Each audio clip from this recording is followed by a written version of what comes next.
International level ते भी पाण ॻाल्हि ॿोल कंदासीं, पोइ पाण ईंदासीं सूबे सिंध ते ऐं पाकिस्तान मुल्क ते, त उते मादरी ॿोलियुनि जी सूरत हाल कीअं आहे। सो हींअर बि जेकॾहिं असीं ॾिसूं, जेका पहिरीं ॻाल्हि ॿोल मां ॿुधी पई, यकीनन अव्हांखे ऑलरेडी इल्मु में हूंदो त तक़रीबन 6.5 खां 7,000 ॿोलियूं आहिनि जेके दुनिया में ॻाल्हायूं वञनि थियूं, पर चंद अहिड़ियूं ॿोलियूं आहिनि जेके उन्हनि 6.5 या 7,000 ॿोलियुनि ते हावी आहिनि। बाक़ी जेके मादरी ॿोलियूं आहिनि इंटरनेशनल लेवल ते, उन्हनि जी सूरत हाल कीअं आहे। पोइ पाण पाकिस्तान में ईंदासीं त सूरत हाल कीअं आहे। ऐं पाकिस्तान में शुरू खां वठी जेको वॾे में वॾो हिकिड़ो मसइलो पैदा थियो हो पाकिस्तान जे 2 हिसा थियण जो, उहो बि ॿोली जो ई बुनियादु हो। बंगला ॿोली वारो जेको केस आहे, यकीनन मूंखे ख़बर हूंदी। ऐं उनखां पोइ बि जेकॾहिं असीं ॾिसूं था मुसलसल पाकिस्तान में इहा हिकिड़ी डिघी डिमांड आहे त नेशनल लैंग्वेज उर्दू आहे, पर उन सां गॾोगॾु जेके सदियुनि जी हिकिड़ी तहज़ीब रखंदड़ सकाफ़तूं आहिनि, ॿोलियूं आहिनि, उन्हनि खे बि क़ौमी ॿोली जो दर्जो ॾिनो वञे। ऐं सिंध मंझां उहो आवाज़ु बार बार उथंदो रहे थो। उन ते हिकिड़ो बिल बि ठहियो जेको सेनेट ताईं पहुतो, पर उहो रुकिजी वियो। हींअर उनजो छा स्टेटस आहे, मक़ाम आहे, पाण उन ते बि ज़रूरु ॻाल्हि ॿोल कंदासीं।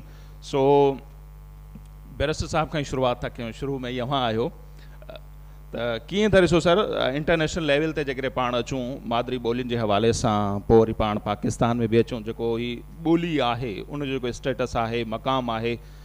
पाकिस्तान खे जेकॾहिं शुरूआति कयूं, पाकिस्तान जो जेकॾहिं आइन ॾिसूं था 1956 जो आइन, उन में 2 जेके आहिनि उहे मादरी ॿोलियूं, बंगला खे बि उहो स्टेटस हो। पोइ वरी उहो 62 ताईं सिलसिलो हले थो। 73 में हिकिड़ो आइन अचे थो जंहिंमें सिर्फ़ु उर्दू खे ई जेको आहे नेशनल लैंग्वेज करार थो ॾिनो वञे। स्टिल उहो बहस हले थो, डिमांड बि आहे हिकिड़ी त आइन पाकिस्तान जे तनाज़ुर में असांखे सम्झाईंदा जेका ही ॿोलियुनि जी सूरत हाल आहे। ज़मीर घुमरो साहब। पाकिस्तान में ॿोलियुनि जी बाख्तियार हुजण जो सॼो वास्तो पॉलिटिकल एम्पावरमेंट सां आहे। ऐं जेका हिस्ट्री रही आहे पाकिस्तान जी, उन में पाकिस्तान जो पहिरियों आइन हो गवर्नमेंट ऑफ इंडिया एक्ट 1935, जेको 56 ताईं पाकिस्तान जो आइन हो। उन में ॿोलियुनि खे सूबा रेगुलेट कंदा, फेडरल गवर्नमेंट न कंदी। उहो 56 ताईं।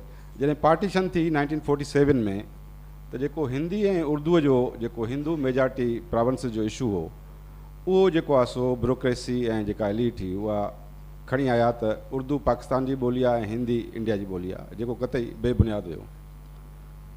ऐं उन जे करे 48 में जेको मुल्क जे बानी जेका तक़रीर कई बंगाल में, ढाका में, उन खां पोइ 49 में मुस्लिम लीग उन ई मसइले ते टुटी वई।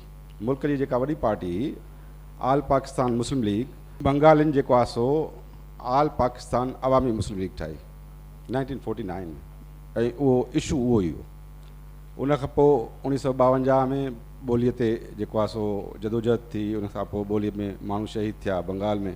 ऐं 1954 में जुगतू फ्रंट, छो त ॿोलीअ जो मसइलो जेको आहे पॉलिटिकल कॉन्टेक्स्ट सां आहे। जुगतू फ्रंट जेको आहे सो 1954 में बंगाल में सूबाई इलेक्शंस जेको आहे सो ॿुहारे वियो।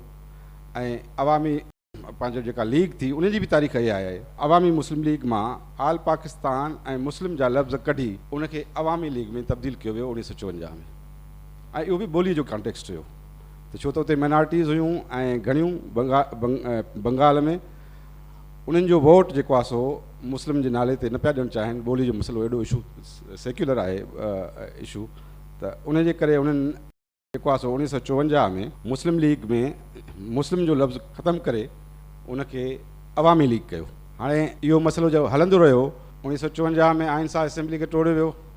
1955 में हिकु हथरादू ऐं जुड़तू आइनसा असेंबली ठाही वई, जंहिं पहिरियों एक्ट जेको पास कयो उहो हो establishment of West Pakistan province act 1955, जंहिंखे असीं 1 यूनिट चऊं था।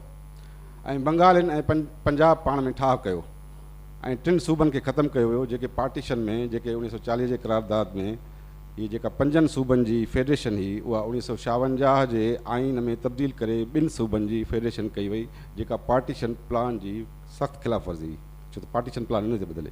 उन 1956 जे कॉन्स्टिट्यूशन में सम्झोतो इहो थियो पंजाब ऐं बंगाल जो, त असां ॿिनि लैंग्वेजिस खे स्टेट लैंग्वेज करार था ॾियूं। हिकिड़ी बंगाली, ॿियो उर्दू। माना उर्दू तव्हां उनखे एसोसिएट कयो वेस्ट पाकिस्तान सां ऐं हुनखे बंगाली खे ईस्ट पाकिस्तान सां एसोसिएट कयो। इन ते जेको आहे सो अवामी लीग बि ऐं मुस्लिम लीग बि ॿई जेको आहे सो राज़ी थिया। ऐं असां 3 जेके क़ौमूं हुयूंसीं जिन हिन फेडरेशन खे ठाहिण जे हक़ में वोट ॾिनोसीं 1947 में, फेडरेशन खे ठाहिण जे हक़ में असां वोट ॾिनो। फेडरेशन खे ठाहिणो जेको आइनसा असेंबली खे ठाहिणो हो, उहा आइनसा असेंबली 1954 में टोड़ी वई। त उहे 2 ॿोलियूं थियूं स्टेट लैंग्वेजिस। वरी आयो 1962 जो कॉन्स्टिट्यूशन, उन में साॻियुनि उन्हनि ॿिनि ॿोलियुनि खे नेशनल लैंग्वेजिस करार ॾिनो वियो त इहे ॿ लैंग्वेजिस जेके आहिनि इहे नेशनल लैंग्वेजिस आहिनि। हाणे जेका स्टेट हुई उहा कन्फ्यूजन जो शिकार हुई त बाबा नेशनल लैंग्वेज जी माना छा आहे, स्टेट लैंग्वेज जी माना छा आहे। माना नेशन हूंदी त उनखे स्टेट हूंदी, कुझु नेशन्स खे स्टेट न बि हूंदी आहे, त हू कन्फ्यूजन जो शिकार आहे। त हाणे पहिरियों 1956 वारे आइन में उनखे स्टेट लैंग्वेजिस डिक्लेयर कयूं, वरी 1962 वारे आइन खे उन में जेको आहे सो नेशनल लैंग्वेजिस डिक्लेयर कयूं। पोइ 71 में मुल्क उन ई जेको आहे सो इशू ते टुटी वियो, बेगाल जुदा थी वियो, ऐं 73 वारे आइन में उन ई, छो त बंगाली त होॾे हलिया विया, उन ई पंहिंजो आर्टिकल 251 में Urdu was declared as the national language and उन में इहो लिखियो वियो त efforts shall be made to make it official language. उन में पर उहो हिकिड़ो इज़ाफ़ो कयो वियो त without prejudice to the national status of national language, provincial assembly may prescribed any provincial language declare करे सघे थी का जेको आहे सो जेका प्रोविंशियल लैंग्वेज आहे उन जी प्रोमोशन टीचिंग ऐं यूज़ जे लाइ प्रोविंशियल असेंबली कैन पासल आहे। जेको हीअ असां वटि हिकिड़ो बहस हूंदो आहे त मादरी ॿोलियुनि जो सिंधी जे हवाले सां चओ था सूबाई असेंबलियुनि खे इहो अख़्तियार आहे त हू मादरी ॿोलियुनि खे उते लागू करे सघनि थियूं, किरदारु अदा करे सघनि थियूं। असां वटि हिकिड़ो डिघो बहस आहे न मादरी ॿोलियुनि जे हवाले सां, हिकिड़ो बिल बि तयारु थियो जेको सेनेट में मूं चयो पियो। ॾिसो न, उहो ॾिसो इंडिया में इहो न थियो, इंडिया में ॿियो कॉन्टेक्स्ट हो। इंडिया में का बि ॿोली नेशनल लैंग्वेज कोन्हे का। इंडिया में Hindi is a official language ऐं ॿियूं ॿोलियूं रीजनल लैंग्वेजिस आहिनि जेके शेड्यूल में ॾिनल आहिनि कॉन्स्टिट्यूशन जे।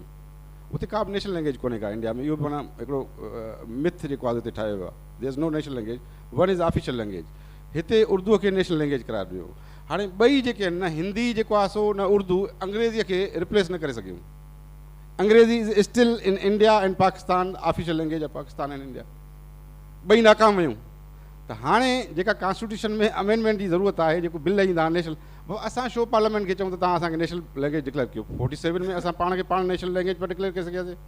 असांखे उहो पावर आहे न। तव्हां रुगो कॉन्स्टिट्यूशन में इहा अमेंडमेंट कयो त बाबा फलाणी जेको आहे सो ॿोली हूंदी जंहिं ते तव्हां एग्री कयो त हीअ ऑफिशियल लैंग्वेज हूंदी पाकिस्तान जी, जेका कम्युनिकेशन कंदी फेडरल एंड प्रोविंशियल गवर्नमेंट्स जे विच में। त फेडरल गवर्नमेंट जो त कमु इहो हूंदो आहे न कम्युनिकेशन। बाक़ी जेको सूबो आहे उहो पाण डिक्लेयर करे त नेशनल लैंग्वेज असांजी हीअ आहे, ऐं उनखां पोइ रीजनल लैंग्वेजिस बि डिक्लेयर करे। For example Urdu in Sindh will be declared as a regional language. त अहिड़े नमूने सां इहो जेको पावर रहियो आहे असां वटि, त जेको आहे सो सूबे में जेका पंहिंजो हाणे प्रोविंशियल असेंबली खे पावर आहे त उहा कंहिं सूबाई लैंग्वेज खे बाय लॉ रेगुलेट करे सघे थी। हींअर उहो आहे। हाणे what is the provincial language? Provincial language, province means state. India में उनखे स्टेट चइबो, अमेरिका में स्टेट था चवनि। असां वटि प्रोविंस इन करे था चवनि जो असां वटि स्टेट्स बि हुयूं, उनजे करे प्रोविंस खे लफ़्ज़ खे कॉन्स्टिट्यूशन में कंटिन्यू कयो, अदरवाइज़ इट स्टेट। जेकॾहिं तव्हां उनखे ॾिसंदो त Sindhi is a state language in the province of Sindh. उनखे सिंध असेंबली जेको आहे सो एक्ट जे थ्रू रेगुलेट बि कयो आहे। पर असीं जेकॾहिं उनखे नेशनल लैंग्वेज था चऊं त पोइ बंगाली ऐं उर्दू बि त स्टेट लैंग्वेजिस हुयूं 1956 में। त उहे जॾहिं नेशनल लैंग्वेजिस सॾाइनि पियूं त असीं बि पाण खे नेशनल लैंग्वेज सॾाए सघूं था। त we are state language and we are a national language, छो त सूबे में असां ई नेशनल लैंग्वेज आहियूं। त इहो जेको कन्फ्यूजन रहियो आहे न, स्टेट लैंग्वेज छा आहे, नेशनल लैंग्वेज छा आहे, पार्लियामेंट उनखे करे, पार्लियामेंट में बिल आया, इहो प्रोविंशियल असेंबलीअ जो पावर हुजणु घुरिजे। बाक़ी जेको इंडिया में जेको हुननि ऑफिशियल लैंग्वेज डिक्लेयर आहे, नेशनल लैंग्वेज डिक्लेयर कोन कई आहे। हिते उर्दू खे तव्हां जेको आहे सो जंहिं ॿोलीअ ते एग्री कयो उनखे ऑफिशियल लैंग्वेज कयो। बाक़ी सूबनि खे पावर ॾियो त they shall declare their own languages as a national language. This is the legal framework जेको हुजणु घुरिजे, पर ईअं आहे कोन। ठीकु आहे सर, उन ते पाण वधीक बि अञा कुझु मुंहिंजे ज़हन में सुवाल आहिनि, सम्झण जी कोशिशि कंदासीं। इनाम शेख साहिबु, अव्हां कीअं पिया ॾिसो हीअ पाण पंहिंजो जेको मौज़ू आहे त मौज़िब मुआशरनि में, हाणे जंहिंखे असीं चऊं था हिकिड़ो त मौज़िब मुआशरात, इट मीन्स की असां मौज़िब आहियूं या न आहियूं, इहो हिकिड़ो सुवाल थो थिए। त ऑलरेडी असां आहियूं, सो पोइ वरी इहे 6,500 या 7,000 ॿोलियूं पर ॾिसूं था त हावी जेके ॿोलियूं आहिनि उहे चंद ई आहिनि। अंग्रेज़ी आहे, फ्रांसीसी आहे, जर्मन आहे, रशिया में ॾिसूं था त उते उहा, चाइना में उहा, त चंद ॿोलियूं आहिनि इन्हनि 6-7 ॿोलियुनि में। त इंटरनेशनल लेवल ते सूरत हाल आहे छा ॿोलियुनि जे हवाले सां? ऐं ख़ासि तौर ते जेको मादरी ॿोलियुनि जो असीं हवालो ॾियूं पिया, त उन्हनि मुल्कनि में सूरत हाल कीअं आहे? पोइ यकीनन पाण वरी पाकिस्तान ते बि ईंदासीं।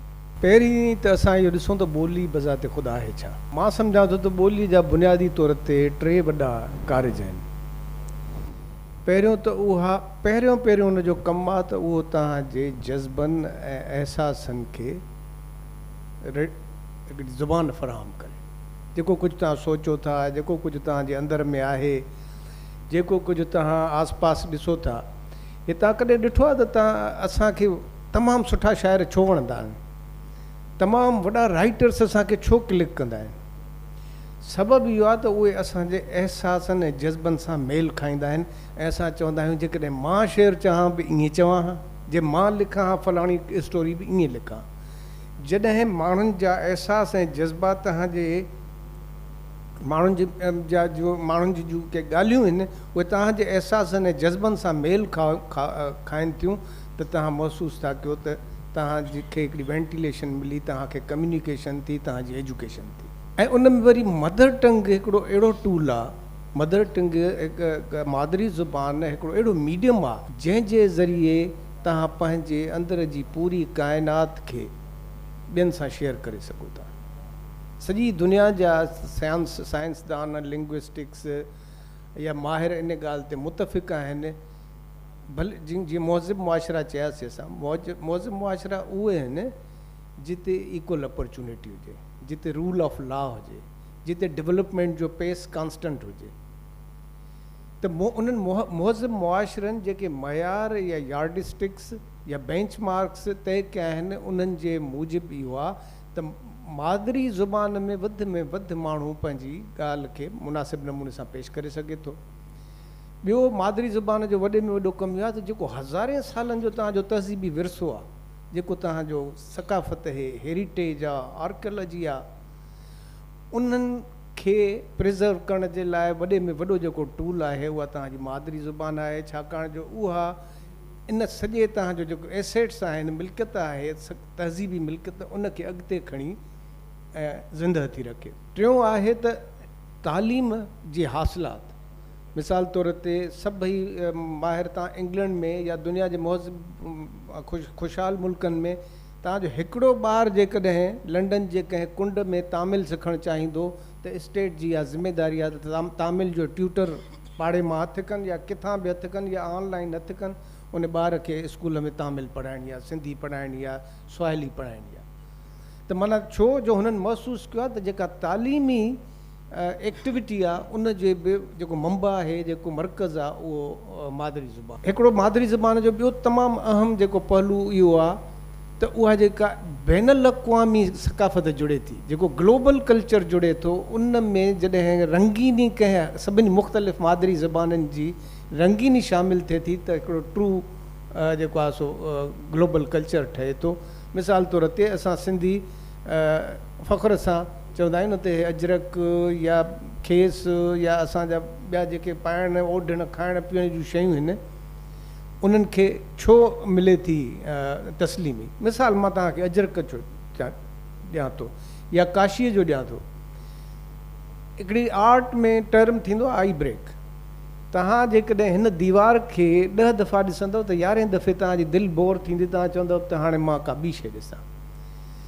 पर जेका तहज़ीबी जेका कल्चर मां सकाफ़त मां जुड़ियल शइ हूंदी आहे, अजरक खे तव्हां 100 दफ़ा ॾिसंदव तव्हांजी दिलि न भरबी, छाकाणि जो हुन में सवें हज़ारे सालनि जो तजुर्बो पोरियो ऐं ब्यूटी कलेक्ट थियल आहे। तंहिंजे करे पीस ऑफ आर्ट उहो हूंदो आहे जेके तव्हां मुसलसिल ॾिसंदा रहो, उहा मुसलसिल तव्हांखे ख़ुशी फ़राहम कंदी रहे। इहो बि तव्हांजे ॿोलीअ सां लाॻापियल आहे, तव्हांजे मदर टंग ई उनखे करे थी। ॿियो सभ खां अहम ॻाल्हि त जेके इंसानी जेके सलाहियतूं आहिनि उन्हनि खे निखारे जमा करे कंहिं हिकिड़े ख़ासि डायमेंशन में वठी वञण में इहो ॿोलीअ जो हाणे मोहज़िब मुआशरनि इन खां वधीक ॿिया खोड़ पहलू आहिनि, पर टाइम जे कंस्टेंट्स में मोहज़िब मुआशरा इहा ॻाल्हि खे सम्झी आया आहिनि। इन जे करे तव्हां हाणे ॾिसंदव त सिर्फ़ु स्विट्ज़रलैंड जूं ई 4 नेशनल लैंग्वेजिस आहिनि। जर्मन बि आहे, फ्रेंच बि आहे, इटालियन बि आहे, ॿी बि हिकिड़ी ज़ुबान आहे। अलाए केतिरा जेके लक्समबर्ग आहे उन जूं 3 जेके आहिनि से मादरी नंढो इलाइक़ो आहे। अहिड़ी तरह छो जो यूरोप इहा शइ उनखे रेस्पेक्ट ॾिनी आहे ऐं ख़ासि तौर ते यूरोपियन यूनियन, मां हिते कोट कंदुसि त यूरोपियन यूनियन पंहिंजे आर्टिकल 22, आर्टिकल 3, आर्टिकल 65 जेके प्योर लैंग्वेजिस जे लाइ आहिनि, जिन खे पंहिंजो treaty for European union languages, उन में हुननि इहो लाज़मी करे छॾियो आहे त सिर्फ़ु हिकिड़ी ॿोली न, अंग्रेज़ी सिर्फ़ु न, सभिनी ॿोलियुनि खे इक्वल अपॉर्चुनिटी ॾियणी आहे। ऐं उन जे लाइ हुननि बेशुमार इदारा ठाहिया आहिनि सिखण सम्झण जे लाइ, त जीअं माण्हू पंहिंजी मदर टंग खे जेको आहे एडॉप्ट कनि। ऐं इहा ॿुधी तव्हांखे हैरत थींदी त अंग्रेज़ी यूरोप में जेका आहे मैक्ज़िमम मदर टंग न आहे। मदर टंग यूरोप में जर्मन आहे, वॾे में वॾी जेका लैंग्वेज आहे, जेका तक़रीबन 43 मुल्कनि में ॻाल्हाई थी वञे। ऐं उन्हनि जा इंग्लैंड समेत मुख़्तलिफ़ दुनिया जे मुल्कनि में तमामु वॾे तादाद में जर्मन स्पीकिंग आहिनि। त महज़ब मुआशरा प्रोटेक्ट था कनि इन शइ खे, इन जी अहमियत खे सम्झंदे। ऐं मदर टंग जे प्रोमोशन जे लाइ तव्हां ॾिसंदो त न सिर्फ़ु हुननि हिकु मुल्क में ॿ टे ज़बानूं क़ौमी ज़बानूं तस्लीम कयूं आहिनि, पर हुननि इनकरेज कयो आहे त जंहिं माण्हूअ खे जेतिरियूं वधीक ज़बानूं हुजूं। तव्हां हाणे जेकॾहिं UN जा सेक्रेटरी जनरल ॾिसंदो, पंहिंजो वर्ल्ड बैंक जा जेके आहिनि से सरबराह ॾिसंदो, जेके वॾनि वॾनि इदारनि में वेठा आहिनि, हिकु महिल तव्हांखे फ्रेंच बि ॻाल्हाईंदे नज़र ईंदा, जर्मन बि ॻाल्हाईंदे नज़र ईंदा, इटालियन बि, अंग्रेज़ी बि। छो त इहा हुननि खे ख़बर आहे त घणियूं ज़बानूं सिखण सां घणो इल्मु अचे थो, घणी फ्लुएंसी अचे थी, ऐं घणनि माण्हुनि खे सम्झी सघे थो, ऐं दुरुस्त अंग में डायरेक्शन में फ़ैसिला करे सघनि था। मुंहिंजा जेके उर्दू स्पीकिंग दोस्त आहिनि, उन खां मां चर्चे में चवंदो आहियां त भई ॻाल्हि इहा आहे त तव्हां बदनसीब आहियो जो तव्हांखे सिंधी नथी अचे, उन जे करे तव्हां दुनिया जे फाइनेस्ट ख़्यालनि खां जेको आहे सो आगाह न आहियो। बिटाई जी शाइरी, सचल जी शाइरी, ॿियनि असांजे शाइरनि जी या अदब जी आहे। मां चवंदा भाई मैं तो खुश नसीब हूँ, उर्दू आती है तो मी गालिब और मीर और दर्द और सौदा और रुसवा फ़िराक मजनू सबको पढ़ लेता हूँ, और इसी तरीके से मुझे सब कहाँ कुछ लाला हो गुल में नुमायाँ हो गई, सूरतें क्या होंगी कि खाक में पन्हा हो गई। मैंने कहा अब इस पर तो पूरा PhD हो सकता है। चवण जो मतिलब इहो आहे, more languages you adopt and learn, more fluent, compact and more competent you become. हाणे अव्हां खां बि सम्झणु चाहींदासीं तीअं इंटरनेशनल लेवल ते शेख साहब बि घणो ॻाल्हायो, पर अव्हां जो बि हिकिड़ो रायो आहे, सो अव्हां खां बि सम्झणु चाहींदासीं त उते जेका सूरत हाल हिकिड़ी त शेख साहब ॿुधाई, जेकॾहिं हिकिड़ो बि तामिल आहे इंग्लैंड में या लंदन में रहे थो त उनजे लाइ बि उतां जी रियासत क़दम खणे थी, त इंटरनेशनल लेवल ते सूरत हाल अव्हां खे कीअं पियो नज़र अचे, मादरी ॿोलियुनि खे जेके ख़तरा आहिनि, पोइ वरी पाकिस्तान जी सूरत हाल अव्हां खे कीअं थी नज़र अचे? जेके चवनि था न त सिंधी ॿोली असांजी ख़तरे मां हाणे निकिरी चुकी आहे, टेक्नोलॉजी कंप्यूटर असांखे ख़तरे मां कढी चुको आहे। मां उन्हनि खे चवंदुसि त मूंखे हिन बैत जो मतिलबु सम्झाइनि, हिन जी जमालियात सम्झाइनि, हिन जो फ़िक्र सम्झाइनि। सिंधी ॿोली जे हवाले सां जेकी टेक्नोलॉजी आहे या जेकी कंप्यूटेशनल टेक्नोलॉजी अॻियां अची रही आहे, उन में असां पंहिंजे प्रोफेशन खे त अॻियां वधाए सघूं था, उन में असां पंहिंजे स्टेटस खे त अॻियां वधाए सघूं था, पर सिंधी ॿोलीअ जे बुनियाद खे जटा नथा ॾेई सघूं, ईंदड़ नस्ल में मुंतक़िल करे नथा सघूं। इंटरनेशनल लेवल सां जॾहिं तव्हां ॻाल्हि करियो था, मां अचां थो उन मौज़ू ते। इंटरनेशनल सिंधी डायस्पोरा हिन वक़्तु सिंधीअ खे तेज़ीअ सां विञाए रही आहे। सिंधी लैंग्वेज, सिंधी कल्चर आहे, सिंधी हिस्ट्री आहे, सिंधी जमालियात आहे, सिंधी नफ़्सियाती साख़्त आहे, सिंध जी फितरत आहे।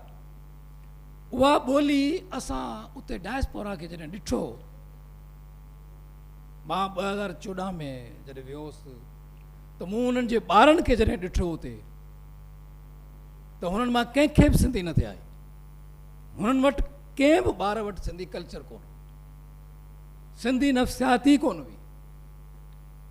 इहो 20 सालनि जी ॻाल्हि आहे, तंहिंखां पोइ उहे सिंधी माण्हू ई कोन हूंदा, नालो हूंदो सिर्फ़ु सिंधियुनि जो। इंटरनेशनल लेवल ते सिंधी या महज़ब ख़्यालनि जी जेका ॻाल्हि असां करियूं था, मुंहिंजो इहो ख़्यालु बिल्कुलु मुख़्तलिफ़ आहे त दुनिया जे सभिनीनि ॿोलियुनि खे ख़तरो आहे, सिर्फ़ु सिंधीअ खे न आहे। उहो इन करे ॾिसो, ॿोली फितरत पैदा कंदी आहे, ॿोलीअ खे टेक्नोलॉजी पैदा कंदी आहे, ॿोलीअ खे मार्केट पैदा कंदी आहे। असांजी सिंधी ॿोली फितरती ॿोली आहे ऐं फितरत मां तेज़ीअ सां असां ॿाहिरि निकिरी रहिया आहियूं, असां अर्बनाइज़ थी रहिया आहियूं ऐं जेको रूरल इलाइक़ा असांजा आहिनि उहे बि रूरल न रहिया आहिनि। इन करे त जंहिं वटि मोबाइल हथ में अची वई आहे उहा अर्बनाइज़ आहे ऐं उन वटि मार्केट बि हथ में आहे, त हू पंहिंजी नेचुरल ॿोलीअ खां जीअं जीअं परे थींदो थो वञे तीअं तीअं पंहिंजी ओरिजिनलिटी जेका निजपणो सिंधी ॿोली जो आहे या जंहिं बि ॿोलीअ जो आहे उहो विञाईंदो थो वञे ऐं उन जॻह ते रिप्लेस करे पई उनखे टेक्नोलॉजी। टेक्नोलॉजी जी ॿोली आहे ऐं ॿी मार्केट जी ॿोली आहे। मसलन कंप्यूटर जॾहिं असां चऊं था, फ्रिज जॾहिं असां चऊं था, असां मोबाइल जॾहिं असां चऊं था त असां सिंधी ॿोली कोन पिया ॻाल्हायूं, असां टेक्नोलॉजी जी ॿोली पिया ॻाल्हायूं। जॾहिं असां पिज़्ज़ा चऊं था, बर्गर चऊं था, जॾहिं असां चऊं था त ड्रेसिंग, जॾहिं हेयर स्टाइल, जॾहिं असां ब्यूटी पार्लर, त मार्केट जी ॿोली पिया ॻाल्हायूं, असां सिंधी ॿोली कोन पिया ॻाल्हायूं। त जॾहिं खां असां अर्बनाइज़ थिया आहियूं ऐं असां पंहिंजे नेचर मां ॿाहिरि निकिता आहियूं त न असां टेक्नोलॉजी में तरक़ी कई, न असां मार्केट में अंदरि आयासीं। ॿोलीअ जो क़ौमी बुनियादु रहंदो ई तॾहिं आहे जॾहिं ॿोली मार्केट में हूंदी आहे। क़ौमी ॿोली कंहिंखे चइबो आहे? जेका मार्केट में मौजूदु हुजे, न त क़ौमियत जी ॿोली आहे, क़ौम हूंदी मार्केट सां। असां मार्केट विञाए छॾी, अर्बनाइज़ एरिया में अची असांजा नंढड़ा ॿार उहे शहरनि में ॿाहिरि निकिरनि था, ख़रीदार सिंधी, दुकानदार सिंधी, पर ॻाल्हाइनि उर्दू में पिया। इहो ई मुंहिंजो सुवाल हो। डायस्पोरा वधण सां त मयार पंहिंजी जॻह ते, पर ख़ुदि जेको असां पाण कयूं पिया, जेके असीं शहरनि में अची विया आहियूं, जेको बि जंहिं वटि 4 ॾोकड़ आहिनि, माना हुनजी ख़्वाहिश आहे त मुंहिंजो ॿारु प्राइवेट स्कूल में पढ़े, इहो बि हिकिड़ो वॾो डिबेट आहे न।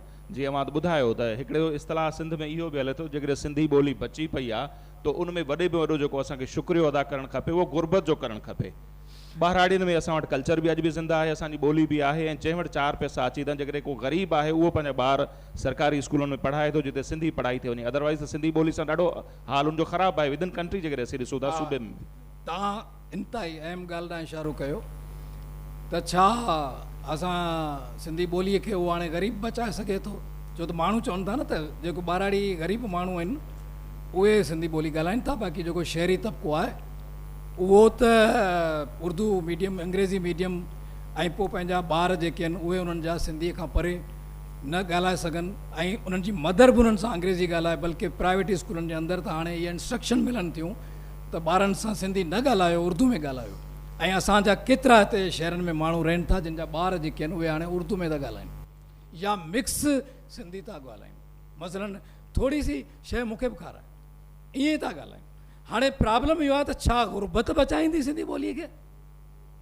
इहो सुवालु बिल्कुलु उबतो आहे। मूं पहिरीं इहा ॻाल्हि कई त फितरत बचाए पई ॿोलीअ खे। जेके ग़रीब, न त ग़रीब माण्हू त शहरनि में बि रहनि था न।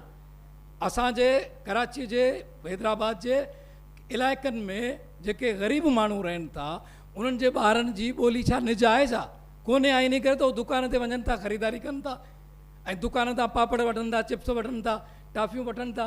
उहे सिंधी में थोरी था ॻाल्हाइनि। उहो अधु उर्दू अधु सिंधी, गाॾड़ साॾड़ ॿार, गाॾे वारो आयो उर्दू में ओको पियो ॾे, उहो उर्दू पिया ॻाल्हाइनि। ग़रीब ॿार जेको अर्बनाइज़ आहे उहो कोन पियो पंहिंजी ॿोलीअ खे बचाए। जेकॾहिं ॿाराड़ीअ में रहंदड़ ग़रीब ॿार पंहिंजी ॿोलीअ खे बचाए पियो त पोइ ग़रीब कोन पियो बचाए, नेचर बि बचाए। जिते बनियूं आहिनि, जिते ॿार आहिनि, जिते पाणी आहिनि, नंढूं डोरा आहिनि, पखी आहिनि, वण टिण आहिनि, जिते हवाऊं आहिनि, जिते मौसमूं आहिनि, जिते चंड तारा आहिनि, उहा पियो बचाए न ॿोली। जिन ते असां सिंधी ॿोलीअ में जेकॾहिं थोरो गौर कंदासीं त जॾहिं उठ जा नाला असां वटि शाह लतीफ़ खे घटि में घटि 14 खनि ॿुधाया आहिनि त इहा नेचर आहे न। त जंहिंमें एतिरो त रिचनेस ॿोलीअ जी मौजूदु आहे, उहा एसि ताईं आहे जेसि ताईं असां उन फितरत में आहियूं। जॾहिं जीअं ॿाहिरि निकिरूं पिया त टेक्नोलॉजी में कोन आहियूं न, तंहिंखां पोइ असां ऑर्गेनाइज़ेशन मार्केट में बि कोन आहियूं। ऐं टी ॻाल्हि जेका अहम आहे, जेका मां थोरो डिफर कंदुसि हिन ॻाल्हि खे, त छा असांजी रियासती पॉलिसियूं, असांजी पार्लियामेंट, असांजा कानून सिंधी ॿोली खे बचाए सघनि था? मुंहिंजो हिन में बिल्कुलु थोरो डिफरेंट ओपिनियन आहे। ओपिनियन इहो आहे त अॻे समाज ठाहींदियूं हुयूं, समाज जेके ठहंदा हुआ उहे फितरत ठाहींदी हुई। पोइ मॉडर्न दौरु आयो, उन में समाज रियासत ठाहींदी हुई। जीअं अंग्रेज़नि जे दौर में तव्हांजे समाज जी तश्कील रियासत कई, इदारा रियासत ठाहिया, क़द्र रियासत ॾिना, एजुकेशन रियासत ॾिनी, रोड रस्ता हर शइ तव्हांखे समाज खे डेवलप कयो त रियासत कयो। ऐं पोस्ट मॉडर्निज़म जेके कॉर्पोरेशन जो दौरु चयो थो वञे, उन में समाजनि जी तश्कील रियासत कोन कंदी, बल्कि मार्केट कंदी, कॉर्पोरेशन कंदी। ऐं तव्हांजी रियासतुनि जी बि तश्कील मार्केट कंदी, कॉर्पोरेशन कंदी। त हाणे तव्हांजूं रियासतूं, पार्लियामेंट्स, कानूनी इदारा तव्हांजा डमी हूंदा, मार्केट जे रहम करम ते हूंदा, कॉर्पोरेशन जे रहम करम ते हूंदा। नतीजे तौर सां असांजा माण्हू जेके आहिनि उहे हिन मार्केट जे अंदरि वखर बणजण जे लाइ तयारु वेठा हूंदा। उहे पंहिंजी ॿोलीअ ॾांहुं को तवजो कोन ॾींदा। असां मां 6,000 माण्हू, असांजी लखे आबादी जेका आहे उहा पंहिंजी ॿोलीअ ॾांहुं सीरियस संजीदा न आहे। छो न आहे?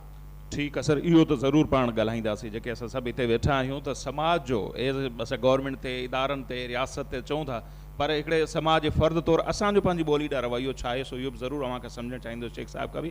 अच्छा, कानूनी पासा जीअं मां ॿुधायो त हाणे सूबनि खे इख़्तियार आहे, उहे करे सघनि था मादरी ॿोली जे हवाले सां पंहिंजो किरदारु। उहो हीउ जेको असां बिल ठाहियो, सिंध मुंहिंजा जेके अदीब दानिशर मोहम्मद इब्राहिम जोयो साहिब जी क़यादत में, उहो सेनेट में बि पहुतो। यकीनन तव्हांखे ख़बर हूंदी त उहो ई आर्टिकल 251 में तरमीम कयो, पोइ सिंधी, बल्ती, शीना, पंजाबी, बलोची, सिराइकी, उन्हनि खे मादरी ॿोलियुनि जो दर्जो ॾियो। उहो बिल उते रुकिजी वियो आहे, 2 दफ़ा अटैम्प्ट थियो, कोशिशि थी। पोइ उनखे कीअं था ॾिसो? पोइ इहा जेका असांजी कोशिशि आहे मादरी ॿोलियुनि जे बिल जे हवाले सां, 8 ॻाल्हिबनि ॿोलियूं हुयूं, उनजो स्टेटस हींअर छा आहे? या मां चओ पिया त सूबाई हुकूमतूं पाण लागू करे सघनि थियूं, उनजे लाइ क़ौमी असेंबली में या सेनेट में कानून सां ज़रूरत न आहे। नेशनल लैंग्वेज आहे पाकिस्तान, ऐं उन में पोइ वरी सब आर्टिकल जेका आहे उन में इहो लिखियलु आहे, without prejudice to the national language provincial assembly में prescribe by law promotion, use and teaching of a provincial language. त उहो प्रोविंसिस खे एज अ स्टेट पंहिंजी जेका ॿोलीअ खे पंहिंजो डेवलप करण जो त आहे, पर क्वेश्चन इहो आहे त नेशनल लैंग्वेज जेका आहे उहा उर्दू कीअं नेशनल लैंग्वेज थी? त उन्हनि खे नेशन बि कोन्हे, सिंधियुनि खे त आहे नेशन, सम्झो न। क्वेश्चन इहो आहे त उनखे कहिड़े बुनियाद ते जेको आहे so after the partition, after the disintegration 1971 इहो दर्जो मिलियो। या त नेशनल लैंग्वेजिस उहे सभु थियनि जीअं बिल में आहे। मां उन बिल सां उन हिसाब सां इतफ़ाक़ करियां थो त नेशनल लैंग्वेजिस उहे थियनि जिन वटि नेशन्स आहिनि। छो त ॾिसो, सिंधी इंटरनेशनल लैंग्वेज रही आहे, सम्झो न। त कल्ह जी हिस्ट्री आहे, 632 कल्ह जो साल आहे। 632 में हिते चच टेक ओवर कयो, ईरान में 632 में यज़गज़ टेक ओवर कयो, 632 में अरेबिया में हज़रत अबू बकर टेक ओवर कयो, सेम ईयर। होड़े रोमन एम्पायर ही जंहिंजो कैपिटल रोम मां खणी कॉन्स्टेंटिनोपल आया। इहे 4 एम्पायर्स हुयूं। USA वॉज नॉट डिस्कवर्ड, ऐं बर्तानिया जेको आहे सो फ्रांस खे चवंदा इहे बैकवर्ड एरियाज़ आहिनि। त we were one of the biggest empire. Sindhi has been international language. These are 4 empires. बाक़ी त स्केटर्ड हुयूं, किथे हुई स्टेट किथे न हुई। त जेसि ताईं तव्हांखे स्टेट इंटरवेंशन न आहे, सिंधीअ जूं जेके लिसानी सरहदूं आहिनि उहे हीअ त न आहिनि, सिंध त न आहे रुगो, बलूचिस्तान में सिंधी ॻाल्हाए थी वञे, राजस्थान में सिंधी ॻाल्हाए थी वञे, गुजरात में सिंधी ॻाल्हाए थी वञे। त तव्हांखे मार्केट बि न, जेसि ताईं तव्हांखे स्टेट न हूंदी त मार्केट बि न हूंदो। You are divide of a powerful state. तव्हां एम्पायर हुयो, असांजी लैंग्वेज इंटरनेशनल लैंग्वेज हुई। हाणे असीं उन जाइ ते पहुता आहियूं त असां वटि स्टेट कमज़ोर आहे। स्टेट तव्हां वटि हूंदी त तव्हां वटि मार्केट बि हूंदो न, स्टेट पावरफुल हुजे। असां हींअर बि स्टेट आहियूं, विद इन द फेडरेशन आहियूं। हींअर बि जेके सूबा आहिनि कॉन्स्टिट्यूशन में, they are declared as a status. असीं स्टेट्स आहियूं, पर असीं कमज़ोर स्टेट आहियूं, सम्झो न। छो त फेडरल गवर्नमेंट पंहिंजे अख़्तियारनि खे वधीक जेको आहे सो लताड़ींदे हुन सभु कुझु पाण वटि रखी छॾियो आहे अगेंस्ट द कॉन्स्टिट्यूशन, सम्झो न। असीं हुन पाण खे एम्पावर करण जी कोशिशि करे रहिया आहियूं त असीं एम्पावर थियूं ऐं उन खां ॾिसो त लिसानी सरहदुनि जो तव्हां मिसाल वठो 2018 में पाकिस्तान में 4 चीफ मिनिस्टर हुया, उन मां 3 त सिंधी हुया, बोज़दार, मुराद अली शाह ऐं जाम कमाल। तव्हां जेकॾहिं उन्हनि जो लिसानी तौर ते तज़ियो कंदव त सिंधी ॿोली जेको आहे so has been international language. हींअर बि उनजी जेका वुसअत आहे उहा का इहा सिंध कोन्हे का। बलूचिस्तान में अक्सर में सिंधी ॿोली थी ॻाल्हाई वञे, तव्हां राजस्थान में सिंधी था ॻाल्हाइनि, तव्हां पोरबंदर खां वठी अलियाबाद ताईं अचो जेको आहे गुजरात में उहा थी ॻाल्हाई वञे। त जेसि ताईं स्टेट इंटरवेंशन न आहे तव्हां वटि त तव्हांखे मार्केट बि न हूंदो, तव्हां वटि तव्हांजी ॿोली बि न बचंदी। ऐं you need a state within the federation or out of the federation, सम्झो न। ऐं जे तव्हांजी ॿोलीअ खे पोइते ई इन करे धिकियो वियो आहे त तव्हांखे माना स्टेट न ॾियूं असां। उनजो रीज़न ई इहो आहे त असांजी ॿोलीअ खे छो थो धिकियो वञे, बंगालियुनि खे छो धिकियो वियो, उनखे स्टेट न पिया ॾियणु चाहिनि, उहो स्टेट वठी आहे। असांजी ॿोलीअ खे छो थो पोइते धिकियो वञे त ॿोलीअ सां स्टेट जेको आहे सो पावरफुल थींदी आहे ऐं स्टेट खे ई ॿोली हूंदी आहे न, स्टेट खे ई मार्केट हूंदो आहे। असीं एम्पायर वियासीं, हाणे उहो त चवंदा तव्हां सूबो बि न आहियो, सम्झो न। We have been one of the 4 major empires of the world. ऐं हींअर असीं जेको आहे सो उन ते कंहिं जेको आहे सो रिसर्च कई कोन्हे त बाबा असीं we have been international language हिस्ट्रीअ में। कल्ह जी हिस्ट्री आहे, ग्रीक हिस्ट्री त तमामु पुराणी आहे, 632 त कलो को साल आहे। 1 सदीअ में 4 जनरेशन थींदा आहिनि, 56 जनरेशन, 10-12 जनरेशन, 20 जनरेशन माण्हुनि खे यादि हूंदा आहिनि। कल्ह जी ॻाल्हि आहे, वी वर इंटरनेशनल लैंग्वेज। तव्हां मतिलबु छा था असां ॻाल्हायूं। हाणे असांखे within the Pakistani context you have to be a powerful provincial state, सम्झो न, जंहिंसां ॿोली बचंदी। पॉलिटिकल एम्पावरमेंट सां ॿोली बचंदी आहे। हाणे पंहिंजो बलूचिस्तान में चवंदा सिंधी ॿोली पढ़ाइनि, वाह, सम्झो न। उते उर्दू पढ़ाइनि था, उर्दू खे कयूं प्रोविंशियल लैंग्वेज। जॾहिं 1973 में डिक्लेयर थियो, भुटे साहब डिक्लेयर कयो त प्रोविंशियल लैंग्वेज सूबा डिक्लेयर कनि, त उन्हनि उर्दू खे कयो, सिंधीअ खे न कयो। हालांकि सिंधी वाज़ the biggest language in Balochistan. ॾिसो त तव्हांजी जेसि ताईं पॉलिटिकल एम्पावरमेंट न आहे तव्हांजी ॿोली अॻिते न वधंदी। You have to create a very powerful provincial state within the federation, सम्झो न। जेसि ताईं असांजी एम्पावरमेंट न थींदी ऐं पोइ तव्हांजी वुसियत बि थींदी, तव्हां कनेक्शन बि थींदी। हींअर इंटरनेशनल दौरु आहे, टेक्नोलॉजिकल दौरु आहे, इंडिया में बि ॿोली ॻाल्हाई वञे थी, ॿियनि इंटरनेशनल में, त तव्हां कनेक्ट थींदव, टेक्नोलॉजी खे तव्हां डिफीट करे सघो था। त पोइ अव्हांजी ॻाल्हि मां सम्झो त असां पॉलिटिकली तौर ते सिंध सूबे खे कमज़ोर पिया सम्झो, तॾहिं न पई लागू थी। ॾिसो न, सिंध सूबो constitutionally it's a very empowered province, पर ॾिसो पॉलिटिकल जेको सिस्टम असां ते इम्पोज़ थियल आहे 1947 खां वठी अनफॉर्चुनेटली, त उहो पॉलिटिकल सिस्टम जेको आहे सो तव्हांजे सूबनि खे एम्पावर ई कोन थो करे न। हू सभु अख़्तियार पाण वटि अञा बि कॉन्स्टिट्यूशन जेके नथनि उहे रखी वेठा आहिनि। 6 डिपार्टमेंट्स आहिनि। फेडरल गवर्नमेंट ॿोली काॾे कंदी, मीडिया काॾे कंदी। फेडरल गवर्नमेंट वटि आहिनि ई शकाता, foreign policy, defence policy, tax collection, तव्हांजी जेको आहे सो एक्सपोर्ट इम्पोर्ट विथ शिपिंग, ऐं तव्हांजी जेको आहे सो नेशनल हाईवेज़, हुन वटि 5 खाता 6 खाता आहिनि। अच्छा, उन्हनि जी कहिड़ी जेको आहे हू कंदा। ॿोली त सूबनि खे घुरिजे न, क़ौमुनि खे घुरिजे न। हू टीचिंग कंदा, एजुकेशन कंदा हुननि जी, हू अदब सर्जंदो उन में। हू ॿोलियुनि जी डेवलपमेंट त सूबनि में थींदी न। सभु सूबनि में सभु सब्जेक्ट आहिनि। तव्हां वटि criminal justice system, court system, education system, तव्हांजो लोकल गवर्नमेंट सिस्टम, तव्हांजो इरीगेशन, लैंड रेवेन्यू, सभु सूबनि में आहे न। इंसानी ज़िंदगी जो सभु जेके बि शयूं आहिनि, because provincial governments are the original government. उन्हनि प्रोविंशियल गवर्नमेंट्स गॾिजी हिकिड़ी फेडरल गवर्नमेंट ठाही आहे। Federal government is the son of the provinces, father न आहे, सम्झो न। This is otherwise. हाणे हुननि छा कयो आहे, फेडरल गवर्नमेंट, हाणे पाकिस्तान फेडरल गवर्नमेंट आहे। बाबा पाकिस्तान जी डेफिनेशन कॉन्स्टिट्यूशन में लिखियल आहे त 4 सूबा, इस्लामाबाद टेरिटरी ऐं ॿिया जेके जेको आहे इलाइक़ा अचनि। This is the definition of Pakistan. Pakistan जी डेफिनेशन इहा न आहे त फेडरल गवर्नमेंट आहे। पाकिस्तान में 5 गवर्नमेंट्स आहिनि, 4 सूबा ई आहिनि ऐं ओरिजिनल गवर्नमेंट सूबा ई आहिनि। असां फेडरल गवर्नमेंट ठाही आहे, सूबनि वेही आहिनि सां असेंबली में, त हीअ तव्हांजा शेयर्ड सब्जेक्ट्स आहिनि, हीअ तव्हां हलायो। ओरिजिनल पावर्स असां वटि आहिनि, एजुकेशन जा पावर असां वटि आहिनि, हेल्थ जा असां वटि आहिनि, क्रिमिनल जस्टिस सिस्टम असां वटि आहे, पुलिसिंग असां वटि आहे, इरीगेशन असां वटि आहे, लैंड रेवेन्यू असां वटि आहे। You are the biggest state where you can introduce your language, सम्झो न। ठीकु आहे। अच्छा, मुख़्तसिर अव्हां खां इहो बि चाहींदुसि, पोइ शेख साहिब ॾांहुं असां ईंदासीं, त अरिड़हीं तरमीम जॾहिं इहो एॾो वॾो क्रेडिट पाकिस्तान पीपल्स पार्टी खणे थी, नो डाउट हिकिड़ो वॾो कारनामो 73 जे आइन खां पोइ उहो रहियो आहे। उन में बि चवंदा त हिकिड़ी डिमांड इहा बि रज़ा रबानी साहिब खां थी, जेके कमेटी जा चेयरमैन हुआ 8हीं तरमीम, त भई ॿोलियुनि वारो जेको मसइलो आहे, मादरी ॿोलियुनि जो, जेकॾहिं उनखे बि एड कयो वञे हा 8हीं तरमीम जे दौरान, जॾहिं एतिरा खाता सूबनि मुंतक़िल थिया पिए ऐं थियो पिए, त मे बि मादरी ॿोलियुनि वारो जेके 7-8 जो जुगड़ो बिल ऑलरेडी तयारु हो, उहो कमु थी वञे हा। पर रज़ा रबानी साहिब उनमें एतिरो इंट्रस्ट न ॾेखारियो जेको रिपोर्ट थियो, इहा उन्हनि चयो त लेट थी वई। अव्हांखे लॻे थो जेकॾहिं 8हीं तरमीम में इहा शइ एड थी वञे हा, त मे बि इहो जेको बहस पाण हींअर कयूं पिया वेठा त मादरी ॿोलियूं करार ॾियो, मादरी ॿोलियुनि खे क़ौमी ॿोली करार ॾियो, इहो कमु थी वञे हा। मुंहिंजे ख़्याल में 18वीं तरमीम वाटर शेड आहे, 73 जे आइन खां पोइ 18वीं तरमीम इज़ वाटर शेड। ऐं पोइ छा थींदो आहे त जॾहिं हिकिड़ो सानियो थी वेंदो आहे, उन में कॉन्स्टिट्यूशन ठहंदो आहे, उन में पावर हूंदा आहिनि, पोइ वरी जॾहिं हुनखे मौक़ो मिलंदो आहे त उहो कॉन्स्टिट्यूशन ख़तमु करे छॾींदो आहे। 77 में जीअं थियो त 18वीं तरमीम खां पोइ जेके बि इलेक्शन्स थियूं आहिनि, 18वीं तरमीम इज़ वाटर शेड, उहे सभु क्वेश्चनेबल हुयूं, सम्झो न, to the extent of other provinces, to the extent of other provinces. 18वीं तरमीम इलेक्शन में धांधलीअ खे न रोके सघी आहे, इट हैज़ टू बी, सम्झो न। त 18वीं तरमीम में जेके पावर्स सूबनि खे मिलिया आहिनि, जिन खे एम्पावर थींदा, पंहिंजी ॿोली राइज कंदा, उहे पावर्स अञा जेको आहे सो अञा स्टिल लाई देयर। माना 18वीं तरमीम खां पोइ 1973 जे आइन खां पोइ 77 में जेका कोशिशि कई वई, 18वीं तरमीम खां पोइ 2013 में 2018 में इहा ई कोशिशि थी त इलेक्शन में धांधली कराए, मैंडेट जेको आहे सो हिकिड़े सूबे वटि रखो कंहिं न कंहिं तरीक़े सां, ऐं पोइ तव्हां हुकूमत कयो। त अहिड़े नमूने सां जेके 18वीं तरमीम में ॿोलियुनि जे मसइले खे टेकअप कयो वञे, यू आर राइट, त उन में जेको आहे सो उनखे सिधी राह ते आंदो वञे हा।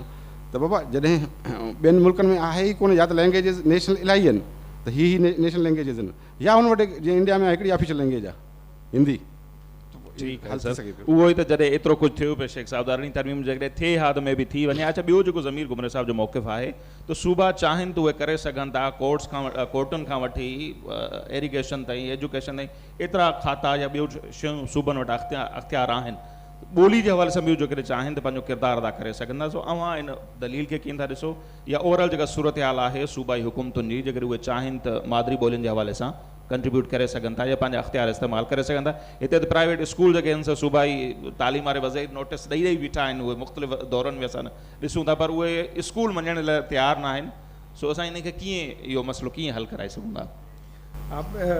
ज़मीर साहिब जे इन खे रिस्पॉन्ड करण खां पहिरीं या कंटिन्यू एक्सटेंड करण खां पहिरीं मां गफ़ूर साहिब जी ॻाल्हि खे खणंदुसि, जेको सिंधी ॿोलीअ सां जेको हिन महिल एज़ अ मदर टंग अशर आहे, मुख़्तसिरनि मां इन में मुख़्तसिरनि कमेंट इहो कंदुसि, इहो सिर्फ़ु सिंधीअ सां न अथव, 40% जेके ॿार आहिनि उन्हनि खे पूरी दुनिया में मदर टंग जी में एजुकेशन जी सहूलियत न आहे, 40% वॾो तइदादु आहे। ऐं इन ते सॼी दुनिया हैरान परेशान आहे। जेके नफ़्सियाती लिसानियात ऐं नफ़्सियात जा माहिर आहिनि, उहे त चवंदा आहिनि असां अहिड़ियूं बीमारियूं पैदा थियूं आहिनि। मिसाल तव्हांखे ॿुधायां, हिकिड़ी बीमारीअ खे था चवनि कल्चरल जेट लेग। जहाज़ में असां सफ़र कंदा आहियूं न, पोइ हिकिड़ो जेट लेग थींदो आहे, निंड न ईंदी आहे। हे हिकिड़ी सकाफ़ती ओथारो थो थिए, माना तव्हां हिकु जॾहिं समाज मां हिकिड़ी कल्चर मां कंहिं ॿिए कल्चर में अची था वञो, त उहो कल्चरल जेट लेग चेक करे माना पूरी क़ौम हिकिड़ी ओथारे में आहे। ॿी हिकिड़ी बीमारी कढी अथऊं TCK, थर्ड कल्चर किड। पीउ जी ॿोली हिकिड़ी आहे, माउ जी ॿोली आहे, स्टेट जिते रहे थो जंहिं मुल्क में आयो आहे उनजी टी ॿोली आहे, उन ॿार सां जेके नफ़्सियाती मसइला थियनि था, त इहे मदर टंग जे न हुजण सां जेके नेगेटिविटीज़ पैदा थियनि थियूं, उहे बि अहम आहिनि, जिन खे नोट करण जहिड़ी ॻाल्हि आहे। हाणे साईं ऐं साईं जो जेको कंबाइंड आहे, त बिल्कुलु उहो हिकिड़ो आहे न, कुझु त वैसे ही है रंगीन लबो रुखसार की बात, कुझु खूने जिगर हम भी मिला लेते। कुझु त रियासत जो जेको आहे उहो मुंहुं अछो आहे, कुझु उन में असांजूं पंहिंजूं बि ख़राबियूं। मिसाल तौर ते सिंध गवर्नमेंट जेके अथॉरिटीज़ आहिनि उहे पूरी तरह इम्प्लीमेंट थियनि थियूं, मगर जेकॾहिं हिकु गवर्नमेंट इहो ऑर्डिनेंस एक्ट इम्प्लीमेंट नथी कराए सघे, त यार इहा त हिकु असांजो अलमियो आहे न। जेकॾहिं पंहिंजो ही प्राइवेट इदारा नथा पढ़ाइनि, त असांजी विल पावर किथे आहे, असांजो स्टेट पावर किथे आहे, असांजे पंहिंजे इम्प्लीमेंटेशन जो पावर किथे आहे। ॿियो जेको अहम शइ आहे, त हुकूमत सां गॾोगॾु जेके असांजा इदारा आहिनि, वेठो आहे साॻ इदारनि में जेके मुलाज़िम, जेको दीन मोहम्मद दीवानो अचे थो, ग़ुलाम रसूल गरक अचे थो, अब्दुल रसूल अरक अचे थो, उहो पंहिंजा पोटा ॾोहिटा रखियूं हलियो थो वञे, निकितो, सम्झो। हाणे तव्हांजो सॼो फोकस न थिया त उनखे बिजलीअ जा बिल भरियो, उनजे मेडिकल जा बिल भरियो, उनखे साईं सहूलियतूं ॾियो, उनखे अपग्रेडेशन ॾियो, उनखे ग्रेड ॾियो। मां यकीन कयो अदबी बोर्ड जो सेक्रेटरी हुयुसि, त गाॾी लभे न ठहे, 4 ड्राइवर बीठा। अड़े बाबा तव्हां छाजे लाइ बीठा आहियो तव्हां? मां त ख़ैर पोइ उन्हनि सां ॾाढी कई, उन्हनि खे चवंदा सेड़ी खणो ऐं पूरे बोर्ड जे दीवारनि खे तव्हां इहो वाइट वॉश खे रंग ॾियो। सो चवण जी ॻाल्हि इहा त ख़ुदि असांजी गवर्नमेंट ऐं असांजा इदारा जंहिं मक़सद जे लाइ ठहिया आहिनि। मुंहिंजा 2 दोस्त वेठा आहिनि, हेॾा मुर्तज़ा सियाल वेठो आहे, हेॾा इसाक़ समय जो वेठो आहे। असां पिया पिटींदा आहियूं त हाणे हे जेके मुसीबतूं अंदरि भर्ती थियल आहिनि इन्हनि खे मुंहुं ॾियूं जा असां पंहिंजा कम कयूं। हिननि जे जलसनि जुलूसनि खे इन्हनि इदारनि जी बि कारकर्दगीअ ते नज़र रखणु ज़रूरी आहे। तव्हां ॾिसो त अदबी बोर्ड 60s 50s 60s में 2 वॾियूं स्कीमूं ठाहियूं, हिस्ट्री स्कीम ऐं फोकलोर स्कीम। साईं उन्हनि कमाल करे छॾियो, क़यामत तव्हांजे सॼे फोकलोर स्कीम महफ़ूज़ करे छॾियो। जेके तव्हांजा अहम माख़ूज़ आहिनि हिस्ट्री जा उहे उन दौर में पैदा थिया। चचनामे खां वठी बेगलारनामा, साईं जेके बि तारीख़ ताहिरी जेके बि अहम डॉक्यूमेंट्स आहिनि उहे उन दौर जा आहिनि। तारीख़ ताज़ा नवाए मार। हाणे तव्हांखे इहो अवाम खे ऐं सभिनी खे रियलाइज़ करिणो पवंदो। ऐं टियों जेको फैक्टर आहे उहो आहे मार्केट ऐं टेक्नोलॉजी। माण्हू न ॾिसंदो, माण्हूअ जे हथ में जेका इहा शइ आहे न उहा जीअं हुनखे डिक्टेट कराईंदी, टेक्नोलॉजी जीअं डिक्टेट कराईंदी उन ते वेंदो। तव्हां टेक्नोलॉजी में पंहिंजी एडवांसमेंट कयो। जे मूंखे पावर्स हुजनि ऐं मूंखे सही को इदारो हथ में हुजे त मां ॿिनि शयुनि ते कमु कयां। हिकु त रिसर्च ऐं हिकु सॉफ्टवेयर जी डेवलपमेंट। हाणे जेके हे ॿिया कम आहिनि इन्हनि मां तव्हांखे नतीजो हासिलु न थींदो। सॉफ्टवेयर जी डेवलपमेंट स्कीम मिसाल तौर ते हाणे उहा ॿोली कीअं अॻिते वधंदी जंहिंमें ज़े जा 4 आहिनि, ज़ाद ज़ईफ़ बि आहे, ज़ूए ज़ालिम बि आहे, ज़ंजीर बि आहे, ज़ाल ज़रो बि आहे। सम्झो हाणे फिफड़ तव्हां लिखो था, अधु कलाक वेठा 12 टुपका ॾियो। पोइ इहो जेको हली ब्रोही साहब जो जेका तजवीज़ हूंदी पोइ उनखे मां दुरुस्त पिया सम्झो त हिकिड़ो त माना अल्फ़ाबेट जा लफ़्ज़ घटि कजनि या रोमन वारो बि उनजो हिकिड़ो कॉन्सेप्ट हो। ई आहे त 1800 असांखे पाण खे बि त टीहड़ आहे न सिंधियुनि खे। 500 PhD हिकिड़ी यूनिवर्सिटी में ख़ुदा जी मार का पेन वेठा आहिनि। उन्हनि 500 PhDs खे को कुझु कोन थो थिए त भाउ वञी असां कंहिं हिन डायमेंशन में कमु कयूं, कंहिं इदारे सां एंगेज थियूं पंहिंजी ॿोली। 1853 में हिकिड़ो शरीफ़ माण्हू सिंध जो कमिश्नर अंग्रेज़ आयो सर बाटल फिरे। उते बि सिंधियुनि हुन सां अहिड़ी हालत कई जो 2 सालनि खां तय न पिया कनि त पंहिंजी लिपि कहिड़ी थिए।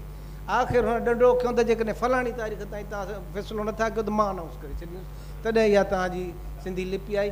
उन खां पोइ सिंधियुनि कसम खयो, जीअं सिंधी चवंदा आहिनि जाग भिटाई घोट तोखे सिंधड़ी थी सॾा कई। मां न जॻंदुसि बेटा, तूं जाग तोखे सिंधड़ी थी सॾाई हाणे भली तूं। हाणे जंहिं क़ौम जो मिज़ाज इहो थी वञे त उहा अॻिते वधण जे लाइ तयारु कोन्हे। को 1.5-200 साल थिया आहिनि का सिंधी लैंग्वेज ते न थी आहे। जॾहिं गाफ घे घोड़ो बि आहे, जे झिरकी बि आहे, वरी गाफ गॾ बि आहे, हे हरणी बि आहे। वरी पोइ जेकॾहिं तव्हां इहो रूल गाफ ऐं हे खे कंपाउंड लेटर ठाहियो आहे त पोइ तव्हां भे खे इहो छो नथा कंपाउंड लेटर ठाहियो? तव्हां ॿिनि ते इहा तहक़ीक़ छो नथा कयो? ऐं कहिड़े रूल तहत था लिखो, में कहिड़े रूल तहत था लिखो? त रूल्स पैदा कयो न। तव्हांजी ॿोली जेकॾहिं 40 ताईं 42 ताईं अची वेंदी आहे, तास जा पता 52 बंदि थींदा त अॼु ख़ुदि तव्हांजी ॿोली अॻिते वधंदी। त आख़िरी मां ॻाल्हि पंहिंजे खे वाइंड अप थो कयां त भाई इंस्टीट्यूशनल जेका डेवलपमेंट आहे न, state authority of the ruling elite and institutional जेको हिकिड़ो कॉन्ट्रीब्यूशन आहे तव्हांजा जेके इदारा आहिनि। तव्हां ॾिसो, तसवुरु ॾिसो, साईं जेम्स दौरा 1940 में अदबी बोर्ड ठाहियो आहे ऐं अॼु उन अदबी बोर्ड जो हाल ॾिसो छा थियो पियो आहे। सिंधी लैंग्वेज अथॉरिटी आहे, को असांजो दोस्त अचे थो चङो त उहा साहु खणे थी वरी वञे थो त सुम्ही थी पए। साईं ख़ुदि हाणे जेके सिंधी लैंग्वेज अथॉरिटी जा मुलाज़िम आहिनि उन्हनि उहे म्यूज़ियम में रखण जहिड़ा थी विया आहिनि। उन्हनि जो हाल हुआ त उनखे कुझु बि कोन थो अचे। त तव्हांजा जेके इदारनि जी तबाही आहे त उहो उनजो तमामु ज़रूरु। ऐं ॿी आख़िरी मां ॻाल्हि इहो थो कयां, तव्हां यकीन कयो त बिज़टेक हिकिड़ो लफ़्ज़ु आहे न। हाणे बिज़टेक तव्हांजे डेली लाइफ खे कमांड कंदो। जे तव्हांजो ॿारु टेक्नोलॉजी में हूंदो, जेकॾहिं ॿारु तव्हांजो बिज़नेस में हूंदो। हे सिंधी ॿोली जेका तरक़ी कई आहे छा ते कई? सॼी तरक़ी तॾहिं कई जो सिंधी वापारी आहे, सिंधी आर्टिज़न्स हुनरमंद आहे। सॼी तव्हां ॿोलीअ जो डिक्शन ॾिसो त असांजो उन ते बीठो आहे। हाणे तव्हांखे अॻिते वठी वञण जे लाइ न स्टेट आहे, न सूबाई अख़्तियारी आहे, न तव्हांजा इदारा आहिनि, न तव्हां वटि उहो ब्रेन आहे जेको तव्हांजे मॉडर्न वैल्यूज़ खे खणी अॻिते हले। ईअं ॻाल्हि न आहे, केॾी अंग्रेज़ी रिच ॿोली आहे, पर तव्हां ॾिसो त उहे लिंगुआ फ्रांका इस्तेमालु कंदा आहिनि लफ़्ज़, लैंग्वेज ऑफ कम्युनिकेशन न चवंदा, पर्सोना नॉन ग्राटा इस्तेमालु कंदा आहिनि, अनवांटेड पर्सन न चवंदा, छाकाणि जो हुननि महसूसु कयो आहे त हर ॿोलीअ जो ख़ासि डिक्शन आहे, का डिप्लोमेसी जी ॿोली आहे, का आर्ट जी ॿोली आहे, का म्यूज़िक जी ॿोली आहे, त लफ़्ज़ रिच ॿोली ॿियनि जा लफ़्ज़ वठंदी आहे। कंप्यूटर तव्हां कयो था, गिलास तव्हां कयो था, नो वरी, पर हुन सां गॾु गॾु तव्हांजो जेको असासो आहे उनखे बि त अॻिते खणी हलो न। त मां इसाक खे बसि आख़िर में असांजो दोस्त आहे उनखे इहा ई सलाह ॾींदो आहियां, इन ते असांजी वॾी डिबेट थींदी आहे त भई जेको बि कमु करे थो हिन दौर में, सॉफ्ट में कर, क्लास बि ऑनलाइन हलनि, तव्हांजी ॿोली बि हले। हिकिड़ो यार आई जो गानो आयो आहे उन तबाह करे छॾियो आहे सॼी दुनिया खे। असां हिकिड़ो गानो सुर जो असांजा इदारा जेकॾहिं ठाहे विझनि त उहो हिकिड़े कोक हिन जे गाने जे करे हुननि जी करोड़े रुपया आमदनी थी आहे। हिकिड़ो तव्हां गानो ॻाइण वारो बि तव्हां वटि कोन्हे, हिकिड़ो तव्हां वटि रिसर्च करण वारो कोन्हे, त इहे मूंखे ॿुधाए त कीअं पाण अॻिते। ठीकु आहे शेख साहिबु, उहो चवंदा आहिनि त ॻाल्हियूं तल्ख़ आहिनि पर हक़ीक़त ते मबनी आहिनि, हक़ीक़त ते। अच्छा गफ़ूर साहिबु, अव्हां खां बि इहो हाणे ज़ाहिर असां टाइम घटि आहे, सो मुख़्तसिर अव्हां खां चाहींदसि रवैये जी असां ॻाल्हि कई पए, इदारनि ते बि ज़ाहिर अव्हां बि अथॉरिटी में रहिया आहियो, मुख़्तलिफ़ इदारनि में चेयर्स में बि रहिया आहियो, त जेके इदारा, इहो मुंहिंजो ज़ाहिर सुवालु हूंदो, ॿ सुवाल थो कयां गॾु उन ते ज़ाहिर आहे त जेके इदारा जे मक़सद जे लाइ ठाहिया विया उहे उन ते केतिरो कमु कनि था, हिकिड़ो त इहो। देन पोइ जेको असांजो ओवरऑल सोसाइटी जो रवैयो आहे पंहिंजी ॿोलीअ ॾांहुं, उहो छा आहे, जेकॾहिं उहो रवैयो कीअं बहितर करे सघूं था ऐं पंहिंजी ॿोली जे बचाव जे हवाले सां। महिरबानी, ॿ सिंपल ॻाल्हियूं आहिनि। पहिरीं ॻाल्हि इहा त सिंधी त ऑलरेडी पहिरीं ई जेको आहे सो प्रोवेंशल ज़बान जी तौर सां मुक़ररु थियल आहे। प्रोवेंशल ज़बान त आहे न, पर उनखे अमली तौर सां राइज कोन कयो वियो आहे। सिंधी में लिख पढ़ तव्हां करे सघो था, सिंधी में तव्हां चेक बि लिखी सघो था, पर तव्हांजी राइज कोन करे सघिया, इम्प्लीमेंट कोन थियो न कानून। नंबर ॿी ॻाल्हि इहा आहे त हिकिड़ो थोरो मिसाल तव्हांखे ॾींदुसि त अरबाब रहीम जे दौर में असां वटि कराची बोर्ड जे में सिंधी, आसान सिंधी इंटर में राइज कई वई ऐं 120 सिंधीअ जा लेक्चरार भर्ती कया विया।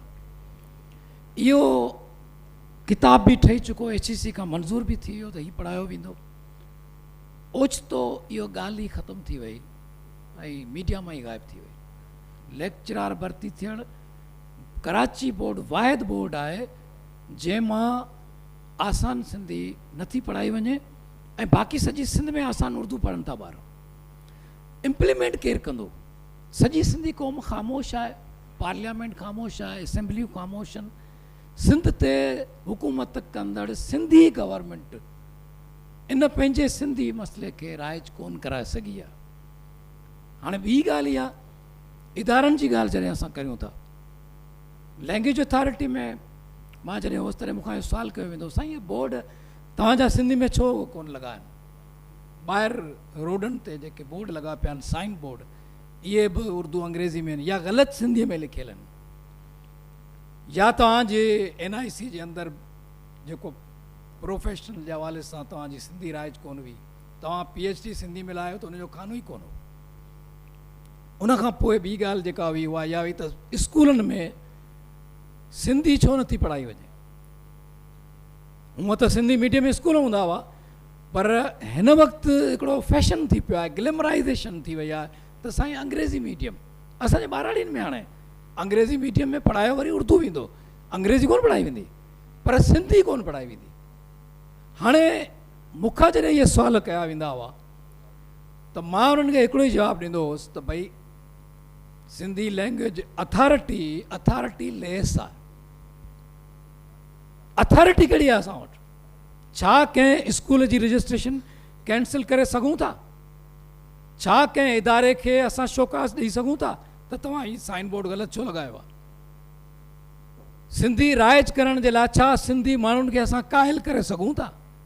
सिंधी सूरतगती में तब्दीली करण लाइ सिंधी क़ौम खे यकजा करे सघूं था? साईं राम शेख वेठो आहे न, हिकिड़ी ॻाल्हि कई हुई त जिते ॿ सिंधी हूंदा न उते ॻाल्हियूं टे हूंदियूं, उते राया टे थींदा। सिंधी माण्हू पाण में यकजा थियण लाइ तयारी न हूंदा आहिनि। सिंधी माण्हू शरह पसंदि वधीक आहिनि, ॻाल्हियूं ग्लैमराइज़ेशन जहिड़ा त जहिड़ा फेसबुकी कल्चर। जॾहिं यूनिफिकेशन न आहे, जॾहिं इतिहाद न आहे, जॾहिं पाण में यकजा थियण लाइ तयारु न आहिनि।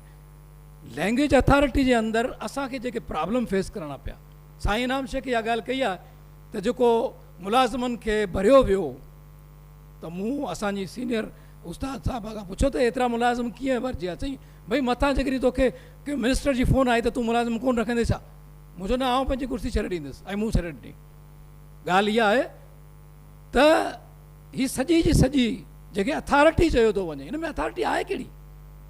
असां सोसाइटी जे अंदरि कीअं था राज करे सघूं सिंधी ॿोली खे सघूं? ऐं ॿी ॻाल्हि इहा त असांजा पंहिंजा रवैया कहिड़ा आहिनि? छा असां मां को हिकिड़ो माण्हू हिन जे लाइ एग्री आहे त असां पंहिंजे ॿारनि खे सिंधी में पढ़ायूं?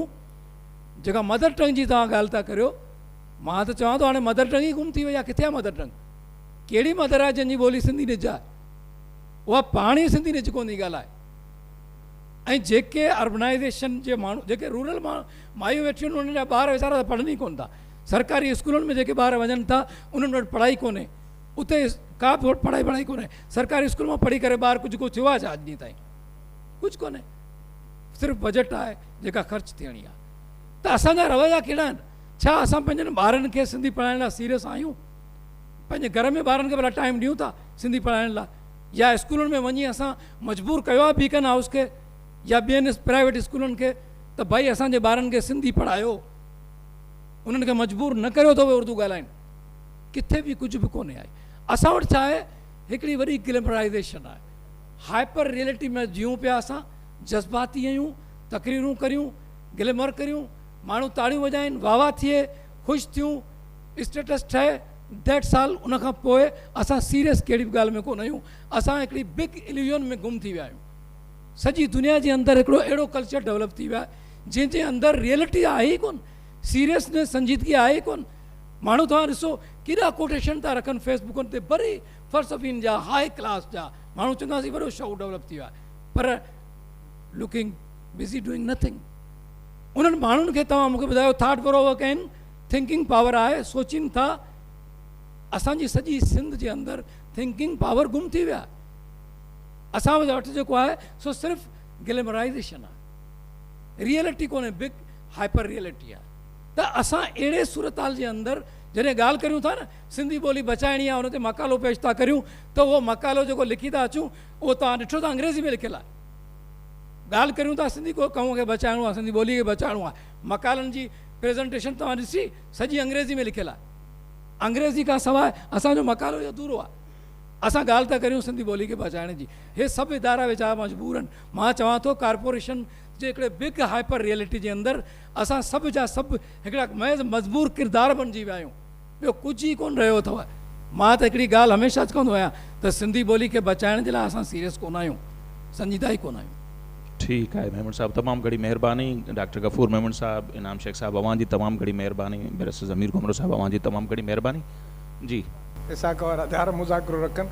उम्मीद अफ़ज़ा ॻाल्हियूं ॿ अथव त पूरी दुनिया में सिंधियत जो रुझान वधी रहियो आहे। सही, तव्हां ॾिसो था त रुगो इंडिया में एॾा सुठा फ़नकार पैदा थी रहिया आहिनि सिंधी जा, जेतिरा असां वटि बि कान। इहो सिंधियत जो जेको मैसेज आहे, पैगाम आहे या स्लोगन आहे, इन जे ज़रिए सां सॼी दुनिया जे सिंधियुनि खे पंहिंजे सिंधी ॿोलीअ जे बैनर हेठि गॾु करे सघूं था। इहो वॾो कॉन्ट्रीब्यूशन। सही। ऐं ॿी आख़िरी ॻाल्हि मां इहा कंदुसि त जेको असां वटि हाणे थियो आहे त सिंधी नथी अचे, इहो हिकिड़ो वॾी डिबेटेबल पॉइंट आहे, पर उछलाए था वञूं, उहा कॾहिं ॿिए कंदासीं। सिंधी हाणे सिंधी सोसाइटी ऐं उन जो कल्चर ऐं ॿोली सर्वाइव तॾहिं कंदी जॾहिं उहा बायलिंगुअल थींदी, बिलिसानी थींदी। उन जे टेक्नोलॉजी जी ज़ुबान अंग्रेज़ी हूंदी ऐं उन जे रूह अदब शाइरी ऐं घर जी ज़ुबान सिंधी हूंदी, जेको तजुर्बो साउथ इंडिया में कामयाबीअ सां जारी आहे। साउथ इंडिया पूरी इंडिया खे ओरांगे हाणे सॼी दुनिया ते रूल करे रहियो। ठीकु आहे शेख साहब, तमामु घणी महिरबानी। आख़िर में मेमन साहब जी जेके ॻाल्हियूं आहिनि, असां सभु जॾहिं इन हाल मां निकिरूं त ज़रूरु इन ते गौर फ़िक्र ज़रूरु कयूं त एज़ ए नेशन, असां एज़ ए समाज तौरु असां छा था कयूं। गॾोगॾु असांखे इन्हनि इदारनि खां बि सवाल करणु खपनि। इदारनि जे सरबराहनि खे ज़ाहिर आहे उन्हनि सां जॾहिं असांजूं पर्सनल बि कचहरियूं थियनि थियूं त उन्हनि जूं हिकिड़ियूं पंहिंजूं वाक़ई मजबूरियूं आहिनि। बजट केतिरी आहे, पघार केतिरी थी वञे, पेंशन केतिरी थी वञे, ॿिया कम, पोइ जंहिं कम जे लाइ उहे इदारा ठहिया, रिसर्च लाइ ॿिया उहे कम थी कोन था सघनि, जेका भरमार थी आहे। हर इदारे जो इहो हाल आहे वाक़ई। पोइ वरी ज़ाहिर आहे असां हुनजे सरबराह खां पुछंदा आहियूं, वेही त वीचारा हू पर्सनल त ॿुधाईंदा आहिनि, पर ऑन स्क्रीन ॿुधाइनि था, नथा ॿुधाइनि, उन्हनि जो हिकिड़ियूं पंहिंजूं मजबूरियूं आहिनि। बहरहाल पूरी नेशन खे किरदारु अदा करिणो पवंदो ऐं क़ौम खे जेकॾहिं असीं नेशन में चऊं क़ौम चऊं उहा ई ॻाल्हि अवां वरी त जेकॾहिं माउ ॿोली जंहिंखे असीं चऊं था पर उहा किथे वञी बची आहे माउ पंहिंजे ॿार सां उन ॿोली में ॻाल्हाए थी नथी ॻाल्हाए इहो हिकिड़ो वॾो सुवालु आहे so thank you so much अवां टिनी मोज़िज़ महिमाननि जी तमामु घणी महिरबानी